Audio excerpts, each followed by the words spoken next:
আজকে আপনাদের দেখাতে নিয়ে আসলাম শমশের গাজীর বাঁশের কেল্লা। তো আসসালামু আলাইকুম সবাইকে। তো চলুন আজকে আপনারা দেখাবো সেই শমশের গাজীর বাঁশের কেল্লা। তো আমরা তো হয়তো অনেকেই নাম শুনেছি যে তিতুমিরের বাঁশের কেল্লা বা এটা সম্পর্কে অনেক ইতিহাস ছিল। তো যাই হোক, আজকে আপনাদের যেখানে নিয়ে যাব সেটা হচ্ছে আমাদের বাংলাদেশের ফেনীর একটা ছোট জেলাতে। তো এই জেলাতে বাঁশের কেল্লাটা নির্মাণিত হয়েছে। তো শমশের গাজী নিজেই তৈরি করেছিল। আর এই যে বাড়িটা দেখছেন, এই ছোট ছোট ঘরগুলো, এগুলো সম্পূর্ণ কিন্তু বাঁশের তৈরি।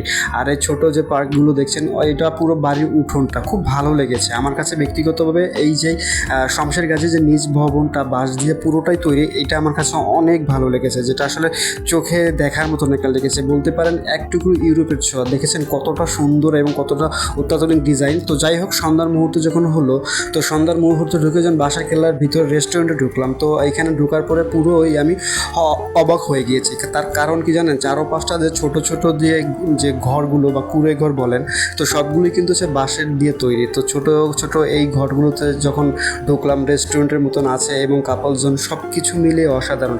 আসলে সৌন্দর্য দিক থেকে আসলে মনে করি আমাদের দেশটাই অনেক সৌন্দর্য। জাস্ট খালি আমাদের ইমেজিং করতে হয় বা ঘুরে দেখতে হয়, তাহলেই আমরা বুঝতে পারবো। যাই হোক, ভিডিওটা কেমন লাগলো কমেন্টে জানান।